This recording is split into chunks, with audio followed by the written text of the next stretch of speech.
अस्सलामुअलैकुम and welcome into the next video. तो जो पहला पार्ट हुआ था हमारा प्लांट रिप्रोडक्शन से, वो वीडियो आपने देखा ही होगा। अगर ना देखा हो तो आप जाकर जो है वो चैनल के इंग्लिश साइंस के प्लेलिस्ट में जाकर आप चेक कर सकते हो, वहाँ पर आपको मिल जाएगा। उसका ये पार्ट 2 है। थोड़ा सा लेट हो गया है वीडियो अपलोड करने में because there are some reasons other works, that's why I am not able to upload the next video. So आज हम इसको डिस्कस करने वाले हैं बहुत ही अच्छे मैनर में। आज डिस्कस करेंगे, इस टॉपिक को डिस्कस करेंगे जो हमारे लिए बहुत इंपॉर्टेंट है, flowering plants, that is the angiosperm. जो एंजियोस्पर्म्स होते हैं उनमें कैसे सेक्सुअल रिप्रोडक्शन होता है उसे हम डिस्कस करना है। जैसे ही कुछ एग्जांपल्स आपके सामने दिख रहे हैं फ्लावर्स के। अब ये फ्लावर क्या होता है और क्या रोल प्ले करता है प्लांट्स के रिप्रोडक्शन में, पहले उसी को समझना पड़ेगा। वन बाय वन डिस्कस करेंगे, अच्छे से रहेगा। अगर आपको वीडियो से कुछ भी सीखने मिलता है तो लाइक्स और सब्सक्राइब करें, शेयर करें और साथ में बेल आइकॉन प्रेस करें। जब भी अगला वीडियो मेरा अपलोड होगा तो आपको मिल जाएगा। बहुत सारे अलग अलग टॉपिक्स के ऊपर बायोलॉजी के यहाँ पर वीडियो आएंगे डेफिनेटली। थोड़ा कभी जल्दी कभी फास्ट ऐसा हो सकता है, बट डेफिनेटली आएंगे। उर्दू मीडियम स्टूडेंट्स के लिए, इंग्लिश मीडियम स्टूडेंट्स के लिए सिंपल और एकदम आसान भाषा में हम उसे बोल सकते हैं, यहाँ पर सीखने की कोशिश करेंगे। ठीक है इंशाल्लाह। तो देखें, अब प्लांट्स में सेक्सुअल रिप्रोडक्शन कैसे होता है उसको यहाँ पर समझते हैं और डिस्कस करेंगे हम लोग कि सेक्सुअल रिप्रोडक्शन कैसे होता है प्लांट्स के अंदर। ठीक है, अब यहाँ पर देखिए कि अगर आप सेक्सुअल रिप्रोडक्शन इन प्लांट्स इसको डिफाइन करना चाहोगे तो कैसे डिफाइन करोगे। देखें, सेक्सुअल रिप्रोडक्शन को आप एम्फीमिक्सिस भी बोल सकते हो। एम्फीमिक्सिस मतलब ये दो टर्म से यहाँ पर बन जाएगा आपको। एम्फी का मतलब होता है ड्वेल और मिक्सिस का मतलब होता है मिक्सिंग। अब क्या चीज मिक्स होगी, यहां पर मिक्स होंगे गैमेट्स। ठीक है, तो एम्फीमिक्सिस भी हम कहेंगे सेक्सुअल रिप्रोडक्शन को। अब सेक्सुअल रिप्रोडक्शन होता क्या है, what is mean by sexual reproduction, तो इसको हमें डिफाइन करना पड़ेगा। तो सेक्सुअल रिप्रोडक्शन होता है उसका डेफिनेशन कुछ ऐसे बनेगा, the reproduction in which formation and fusion of male and female gametes takes place, called as sexual reproduction। ठीक है, ऐसा रिप्रोडक्शन जिसमें formation of fusion of male and female gametes will takes place. मतलब यहां पर क्या होगा, देखें अगर हम इसको एक डायग्रामेटिक वे में देखते हैं तो कैसे होगा। जैसे कि समझ लीजिए कि ये मेल गैमेट है, okay, this is the male gamete for example. Okay, ये हो गया है मेल गैमेट और इसी के साथ जो है वो यहाँ पर जो है वो फीमेल गैमेट के साथ ये फ्यूज होगा। This is the female gamete for example. Okay, अब ये दोनों जब फ्यूज्ड होंगे तो फ्यूज्ड होने के बाद इससे बनेगा जाइगोट। ओके, ये भी हैप्लॉइड रहने वाले हैं, मेल गैमेट भी और फीमेल गैमेट भी हैप्लॉइड रहेंगे। हैप्लॉइड डिप्लॉइड हम अलग पॉइंट इसमें डिस्कस करेंगे आगे। और जाइगोट जो होगा, this zygote will be diploid.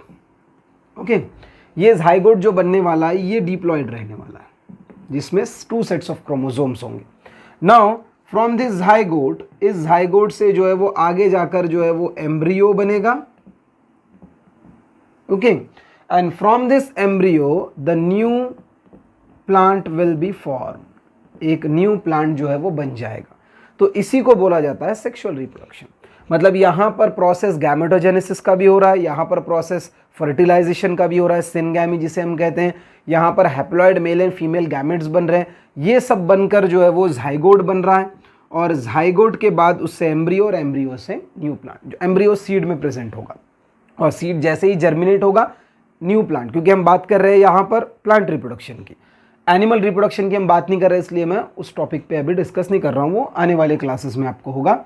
तो मेल और फीमेल गैमेट से जो है वो एम्ब्रियो बन रहा है और after the embryo that is the new plant will be form. ठीक है, तो ये सेक्सुअल रिप्रोडक्शन का डेफिनेशन और कॉन्सेप्ट हो गया। ठीक है, आप इसको अच्छे से नोट कर सकते हैं, नोट करना जरूरी है। ठीक है, नेक्स्ट पॉइंट पर आते हैं कि सेक्सुअल रिप्रोडक्शन के लिए क्या, सेक्सुअल रिप्रोडक्शन के और भी पॉइंट्स है, उसमें वेरिएशन होता है, इवोल्यूशन में हेल्पफुल होता है, वो सारी चीज़ें आपको जो है वो मैं नोट्स वगैरह के अंदर टेलीग्राम चैनल पे अपलोड करा दूंगा। लास्ट वीडियो के डिस्क्रिप्शन के लिंक में टेलीग्राम चैनल का भी है, इसमें भी मैं प्रोवाइड कर दूंगा, तो आप उसको भी ज्वाइन कर लेना, क्योंकि एंड में जब भी कोई क्लास कंप्लीट हो जाएगा, जो वीडियो कंप्लीट हो जाएगा, तो वहाँ पर मैं उसका PDF या जो भी नोट्स मैं बनाता हूँ वो अपलोड हो जाएगी, जिसको आप डायरेक्ट प्रिंट आउट ले सकते हो या फिर आप डायरेक्टली उसको नोट कर सकते हो। देखें, अब आते हैं स्ट्रक्चर ऑफ अ फ्लावर, मतलब जो सबसे ज़्यादा इम्पॉर्टेंट है, मतलब फ्लावर। अब ये फ्लावर क्या रोल प्ले करता है सेक्सुअल रिप्रोडक्शन में। पहले तो डेफिनेशन देख लेते हैं फ्लावर का, ठीक है। फ्लावर के डेफिनेशन को समझते हैं, what is mean bye flower. तो फ्लावर को अगर हमें डिफाइन करना हो तो कुछ इस तरीके से डिफाइन होगा, the highly modified sexual reproductive shoot of plant is called as flower।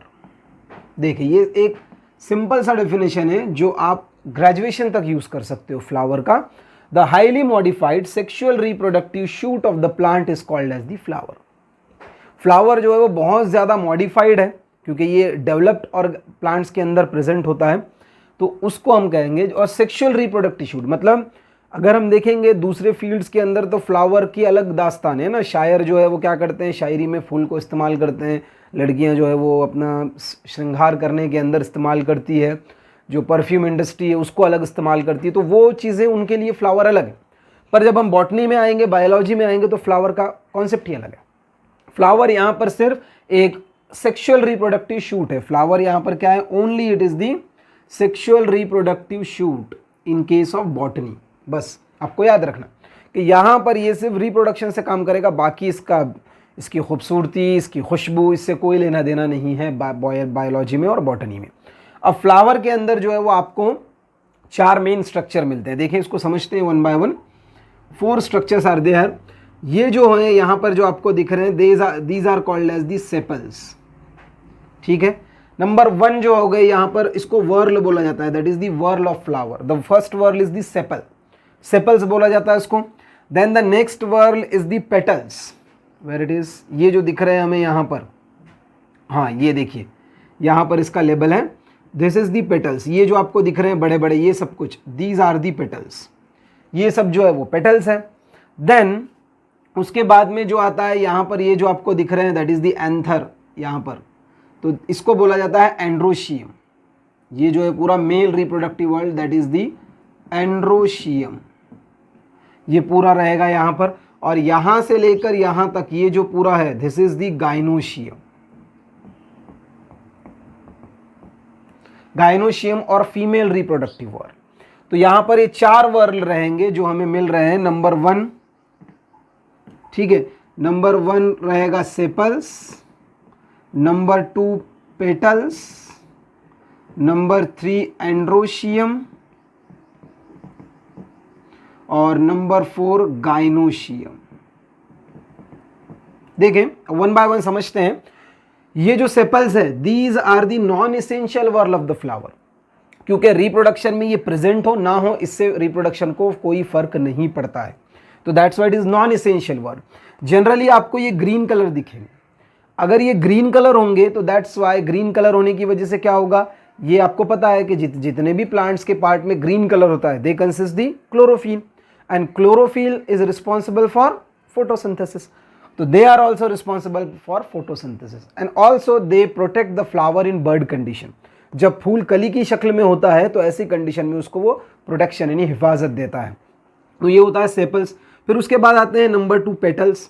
Petals जो है वो सबसे खूबसूरत पार्ट है फ्लावर का, जो हमें एकदम खूबसूरत दिखता है ना फ्लावर, किसी में जो है वो लाल कलर है, किसी में देखो यहाँ पर, उसे बताता हूँ 1 मिनट, यहाँ पर देखिए ये सारे जो है ना, दीज आर दी पेटल्स, ये जितने भी आपको दिख रहे हैं दीज आर दी पेटल्स, ये सब जो है वो पेटल्स है। सेपल्स इसके नीचे होंगे, ये सब यहाँ पर जो है वो आपको दिख रहे हैं, तो क्योंकि ये देखो ये मल्टी कलर्ड है, यहाँ पर भी देखो गुलाब के अंदर, यहाँ पर भी देखो, ये सारे फ्लावर्स में ये जो मल्टी कलर आपको स्ट्रक्चर दिख रहा है, दीज आर दी पेटल्स, तो ये क्या होते हैं, पेटल्स होते हैं।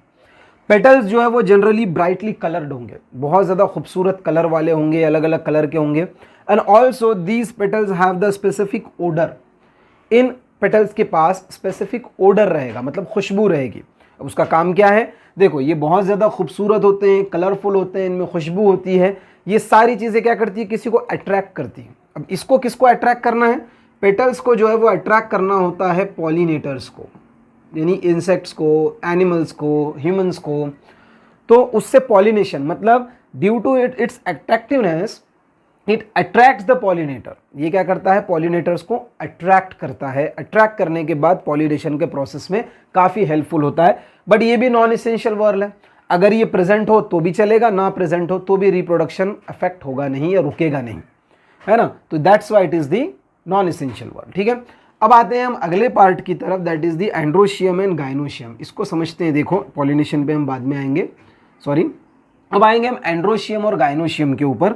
देखो यहाँ पर थोड़ा सा कहीं जगह होंगी तो I will write that, 1 minute, थोड़ा सा, हाँ यहाँ पर जगह है तो यहाँ पर हम लिख लेते हैं। देखो एंड्रोशियम और गाइनोशियम, इन दोनों चीज़ों को समझते हैं। पहले ले लेते हैं हम एंड्रोशियम, ठीक है, और दूसरी तरफ हम ले लेते हैं गाइनोशियम, ठीक है। अब देखो जो एंड्रोशियम होता है it is the male reproductive whorl, ये होता है मेल रिप्रोडक्टिव वर्ल, और जो गाइनोशियम होता है it is called as the female reproductive whorl, female reproductive whorl. अब यहां पर देखो जो एंड्रोशियम होता है it consist 2 main parts, this is called as the anther lobe and this is called as the filament, ठीक है। इस एंथर लोब के अंदर ही आपको जो है वो यहाँ पर मेल गैमेट्स मिलेंगे, जिसे हम पोलन ग्रेन्स कहते हैं, मेल गैमेट्स बनेंगे, ठीक है। मेल गैमेट्स, इसके अंदर पोलन ग्रेन्स को बोला जाता है, pollens, that is the male gametes, okay. जो गाइनोशियम होता है, this gynoecium is made up of 3 main parts, ये गाइनोशियम आपको 3 मेन पार्ट में यहां पर दिखाई देगा।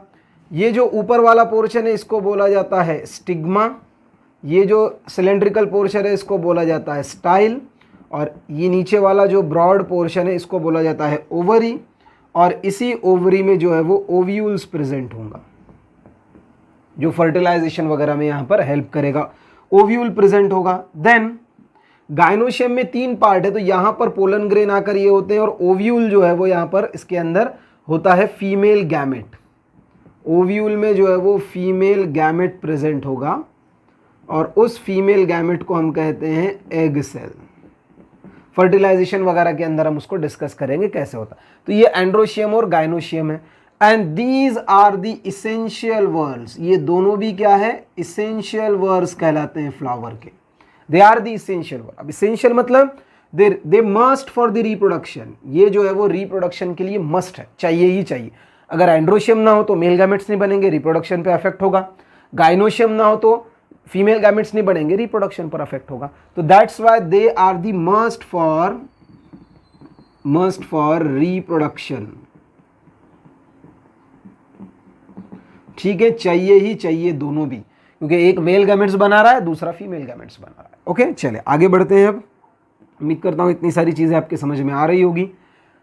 चलिए यहां तक हो गया था। अब अगले पॉइंट पर आते हैं जो कि है पॉलिनेशन, ठीक है। पहले समझते हैं, देखो क्या होता है, the process of transferring the pollen grains from the male part that is the anther to the female part of the plant flower that is the stigma, this is called as the pollination. मतलब the transfer of the pollen grain from anther to stigma.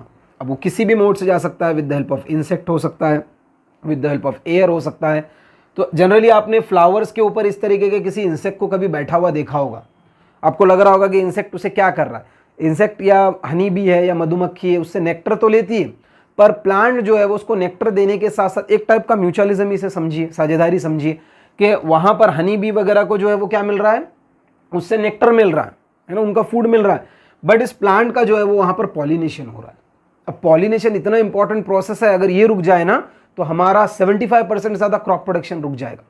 और खाने के लिए इंसान तरसेगा, मतलब इतनी बुरी हालत हो जाएगी। इसलिए हनी भी जैसे जैसे कम हो रहे हैं वैसे वैसे पॉलिनेशन कम होता जा रहा है। And that's why the production of the different fruits, vegetables and other things, seeds are decreasing day by day. That's why honey bees are most important. तो transfer of the pollen grain from anther to stigma is called as the pollination. Okay, आगे आपके समझ में। Then why it is important, because इसी की वजह से ये एसेंशियल है प्लांट ग्रोथ के लिए, सारे रिप्रोडक्शन के लिए, सारी चीज़ों के लिए ये पॉलिनेशन इंपॉर्टेंट है। इसको थोड़ा डायग्रामेटिक समझते हैं अगले स्लाइड में, अच्छे से समझते हैं डायग्राम क्या होता है। साथ में डायग्राम वो आपने ड्रॉ कर लेना है और बिल्कुल एकदम सिंपल इसमें समझते हैं। देखिए डेफिनेशन आपको समझ में आ गया। अब आते हैं डायग्राम के ऊपर। देखिए पहले फिर से मैं एक बार हुआ तो वो डेफिनेशन लिख लेता हूँ आपके लिए, जो सिंपल वाला डेफिनेशन है वो लिख लेता हूँ पहले। देखिए the transfer of pollen grains from anther to stigma, ठीक है, this phenomena is called as the pollination. Now look at this, ये जो पार्ट है हमारे पास ये है एंथर लोब, जिसको हम एंथर बोलते हैं। ओके, इस एंथर को अगर हम कट करके देखें तो कुछ ऐसे दिखेगा और इसमें प्रेजेंट है ये पोलन्स, यानी कि मेल गैमेटोफाइट। ये पोलन्स प्रेजेंट है, ये इसका फिलामेंट हो गया। ओके, अब ये जो पोलन्स है, ये जो पोलन्स यहां पर आपको दिख रहे हैं, इन पोलन्स को जो है वो ट्रांसफर होना है इस स्टिग्मा तक। ठीक है, अब ये with the help of insect होगा, with the help of air होगा, with the help of water होगा, with the help of animals होगा, उससे अभी हमें कोई लेना। किसी भी मोड से अगर पोलन्स जो है वो ट्रांसफर होते हैं इस एंथर से फ्लावर के स्टिग्मा तक, ठीक है, फ्लावर के स्टिग्मा तक, तो इस कॉन्सेप्ट को जो है वो हम कहते हैं पॉलिनेशन। इसी कॉन्सेप्ट को हम क्या बोलते हैं? Pollination. The transfer of the pollen grain from anther to stigma. इस एंथर लोब से जो है वो क्या हो रहा है? पोलन ग्रेन ट्रांसमिट हो रहे हैं from stigma up to this stigma. ये फ्लावर का स्टिग्मा हो गया, आप इसको ऐसे भी ड्रॉ कर सकते हो, मतलब समझ लीजिए कि ये एंथर लोब हो गया, यहाँ पर हमने स्टिग्मा बना दिया या ऐसे। तो ये जो एंथर्स है ये ट्रांसफ़र हो रहे हैं इस स्टिग्मा तक, ठीक है, स्टिग्मा, फीमेल गैमेट और एंथर। ये रफ स्केच हो गया इसका। तो इस ट्रांसफर होने के प्रोसेस को हम बोलते हैं that is the pollination. Okay, समझ में आ गया होगा आप लोगों को, डायग्राम वगैरह आपने स्केच कर लेना चाहिए। ठीक है, अब यहाँ पर मैंने वही बताने के लिए आपको रखा था, बट वो वहाँ पर हमने लिख ली है, तो आगे बढ़ते हैं। देखो फर्टिलाइजेशन, ठीक है, अब फर्टिलाइजेशन क्या होता है उसको हम डिस्कस कर लेंगे अभी। क्या होता है fertilization, what is mean by fertilization? देखें, फर्टिलाइजेशन ये टर्म में आया फर्टिलिटी। फर्टिलिटी का मतलब होता है उपजाऊपन। ओके, उसका मतलब क्या होता है? उपजाऊपन। अब ये जो फर्टिलिटी है इसी से फर्टिलाइजेशन आया। तो फर्टिलाइजेशन होता क्या है? देखिए यहाँ पर definition, the process of a process by which the male and female reproductive cells और gametes combine to initiate the development of the seed. ये एक बोल सकते हैं क्लासिकल डेफिनेशन होगा, टेक्स्ट बुक डेफिनेशन हो गया।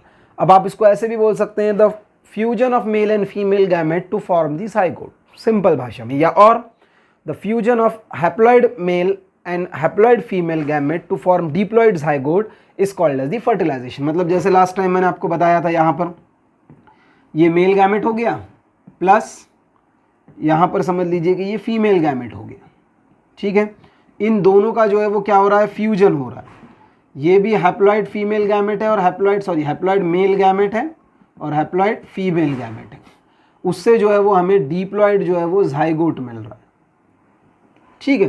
This all phenomena is called as the fertilization. इसी को हम कहते हैं fertilization, and it is also called as the syngamy. Fertilization is also called as the syngamy. Simple word है, syn का मतलब होता है फ्यूजन और गैमी का मतलब होता है दैट इज दी मेटिंग, और दैट इज गैमेट्स। गैमी का मतलब होता है that is the gametes. Okay, अब यहां पर देखिए फर्टिलाइजेशन के अंदर जब क्या होगा, मैं आपको अलग डायग्राम से बताता हूं। यहां पर अगर yes look at this, fertilization में क्या होगा, देखो यहां पर हम पहले डायग्राम स्केच कर लेते हैं। समझ लीजिए कि ये हमने पूरा का पूरा यहां पर एक स्टिग्मा बनाया ऐसे, ये पूरा हमने बना दिया, that is the female part और फीमेल गाइनोशियम, ठीक है। गाइनोशियम बना दिया, इसमें प्रेजेंट होता है ओव्यूल और इस ओव्यूल में रहेगा इसका एम्ब्रियो सैक, ओके। अब ये ओव्यूल हो गया है, इस ओव्यूल के अंदर क्या प्रेजेंट होता है वो हम बाद में डिस्कस करेंगे। दिस इज द स्टिग्मा, ये जो है वो स्टिग्मा हो गया, this is style and this is ovary, okay.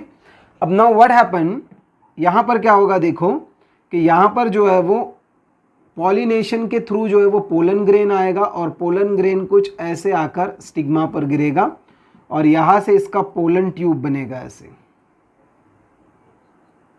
ठीक है। और इस पोलन ट्यूब में प्रेजेंट रहेगा मेल गैमेट। वैसे तो 2 मेल गैमेट होते हैं बट वो थोड़ा हायर क्लासेस में 12th लेवल पर रहेगा, तो उस चीज़ को मैं अभी यहाँ पर मेंशन नहीं कर रहा हूँ डबल फर्टिलाइजेशन को, क्योंकि प्लांट्स के अंदर एंजियोस्पर्म में जो फर्टिलाइजेशन है एक्चुअल में वो डबल फर्टिलाइजेशन होता है, not a single fertilization, okay. तो दैट्स वाई आप लोगों को ध्यान में रखना है वहाँ पर कि किस तरीके से हमने इस चीज़ को डिस्कस किया। आगे आने वाली क्लासेस में जो है वो थोड़ा सा बढ़कर रहेगा, अभी हम बेसिक लेवल पर, क्योंकि टॉपिक ये बेसिक मैंने डाला हुआ है, प्लांट रिप्रोडक्शन बेसिक, मैं थोड़ा एडवांस लेवल पर नहीं जा रहा हूँ। तो यहाँ पर ये जो होगा male gamete that is the pollen grain, ये हो चुका है पोलन ग्रेन, ठीक है। अब यहाँ पर ये मेल गैमेट आ चुका है, मेल गैमेट। अब इस चीज़ को हम जूम करते हैं यहाँ पर और देखते हैं कि इस एम्ब्रियो सैक के अंदर क्या होता है। देखें, ये होता है पूरा एम्ब्रियो सैक। एम्ब्रियो सैक में समझ लीजिए ये हो गया उसका एग सेल और उसके साइड में यहाँ पर रहेंगे इस तरीके से सिनर्जिड सेल, यहाँ पर रहेंगे 2 पोलर न्यूक्लियाई और इस तरफ रहेंगे एंटीपोडाल सेल। अगर आपको ये नाम याद नहीं रहते बेसिक लेवल पर तो चल जाएगा, आपको सिर्फ यहाँ पर ध्यान में रखना है ये बस, this is the egg cell जिसको हम फीमेल गैमेट बोलते हैं, ठीक है। और इसके यहाँ पर ये जैसे ही पोलन ट्यूब अंदर चला जाएगा, अंदर जाने के बाद ये मेल गैमेट यहाँ पर रिलीज हो जाएगा, ठीक है। 2 मेल गैमेट होते हैं एक्चुअल में रिलीज, यहाँ पर 2 मेल गैमेट्स होते हैं यहाँ पर प्रेजेंट, ठीक है। तो अब देखो यहाँ पर क्या होगा कि ये जो पहला मेल गैमेट है, फर्स्ट मेल गैमेट, ये फ्यूज्ड होगा एग सेल से और ये बनाएगा जाइगोट। अब ये दूसरे वाला इसके साथ फ्यूज होता है, वो रहने देते हैं, double fertilization and triple fusion, उस पर अभी हमें बात नहीं करना है। तो ये बनाएगा जाइगोट, है ना। ये हो गया मेल गैमेट और ये हो गया ये हो गया फीमेल गैमेट और ये होगा मेल गैमेट। मेल और फीमेल गैमेट का फ्यूज्ड हुआ, जाइगोट बना और जाइगोट से बनेगा एम्ब्रियो जो कि प्रेजेंट रहेगा सीड में। तो इस पूरे फिनोमेना को हम बोलते हैं दैट इज दी फर्टिलाइजेशन। इसी को बोला जाता है क्या, फर्टिलाइजेशन, ओके। नाउ ये हो गया यहाँ पर इस तरीके से पूरा पार्ट फर्टिलाइजेशन का। देन अब इसमें जो है वो हमें क्या करना है, हाँ रिकैप है सेक्सुअल रिप्रोडक्शन का, किस तरीके से टोटल है। स्ट्रक्चर ऑफ फ्लावर हमने डिस्कस किया, पॉलिनेशन को डिस्कस किया और फर्टिलाइजेशन को। मतलब आपको सेक्सुअल रिप्रोडक्शन में 3 स्टेप्स याद रखने। नंबर 1 आपको पढ़ना है that is the structure of flower, number 2 में आपको पढ़ना है दैट इज दी पॉलिनेशन और नंबर 3 में आपको पढ़ना है फर्टिलाइजेशन। आने वाली हायर क्लासेस में बहुत डिटेल में रहेगा, बहुत ज़्यादा डायग्राम्स रहेंगे और टॉपिक के सब टॉपिक आएंगे। जैसे फ्लावर्स के अंदर आपको सारे टाइप्स ऑफ फ्लावर पढ़ना है ना, incomplete flower, complete flower, then उसके बाद में monoecious flower, dioecious flower, then gamosepalous, polypetalous, polypetalous, ये सब ऐसे बहुत सारे फ्लावर्स के रहेंगे आपको, complete, incomplete, then unisexual, bisexual. Pollination में आपको सारे टाइप पढ़ने हैं, ओके। पॉलिनेशन के मैंने आपको टाइप्स नहीं बताया यहाँ पर, self pollination and cross pollination, तो वो किसी वीडियो में और कवर करेंगे क्योंकि वीडियो काफ़ी लंबा हो रहा था, तो इसलिए मैंने अभी से बेसिक लेवल पर चला गया। पॉलिनेशन में आपको पढ़ना है सेल्फ, क्रॉस, उसमें जीनोगैमी, जिटेनोगैमी, हाइब्रिडाइजेशन, ऑटोगैमी, ये सारी चीज़ें हम पढ़नी है, ठीक है। पॉलिनेशन पे अगर पॉसिबल हुआ तो एक अलग से वीडियो बना दूंगा मैं 8-10 मिनट का, जिसमें सिर्फ हम डिस्कस करेंगे पॉलिनेशन को, ओके। चलें, तो ये सब हमने डिस्कस किया था and thank you for watching both the way lectures. अगर आपने दोनों भी लेक्चर्स देखे हैं तो थैंक यू फॉर दैट। आने वाले वीडियोज़ में आपको इसी तरीके से और भी कॉन्टेंट आएगा, आप उसमें अच्छे से जो है वो बने रहें, चैनल पर सब्सक्राइब करें, शेयर करें। सिंपल हिंदी में है तो इसे इंग्लिश, उर्दू मीडियम सभी जो है वो स्टूडेंट यूज़ कर सकते हैं। जो भी आपका मीडियम है उसमें आप नोट्स बनाएं, इंग्लिश है तो इंग्लिश में बनाएं, उर्दू में है तो उर्दू में बनाएं, और अगर आपका मराठी मीडियम है तो थोड़ा सा आपको दिक्कत जाएगी, पर आपको चीज़ें अगर समझ में आ गई, कॉन्सेप्ट समझ में आ गया तो you can write in your mother tongue, okay. तो कॉन्सेप्ट समझ ले, कॉन्सेप्ट समझना ज़रूरी है, लिखना आपको आ जाएगा। तो चले फिर नेक्स्ट आने वाले वीडियोस के अंदर हम अगले टॉपिक्स में मिलेंगे। तब तक के लिए अच्छे से स्टडी करें, ऑनलाइन जो मोबाइल फ़ोन है आपके पास उसका अच्छा यूज़ करें, सही यूज़ करें पढ़ाई के लिए, क्रिएटिविटी के लिए, ना कि फजूल चीज़ों के लिए, ठीक है। तो आने वाले वीडियो के अंदर फिर से मिलेंगे, तब तक सभी से दुआ की दरख्वास्त है।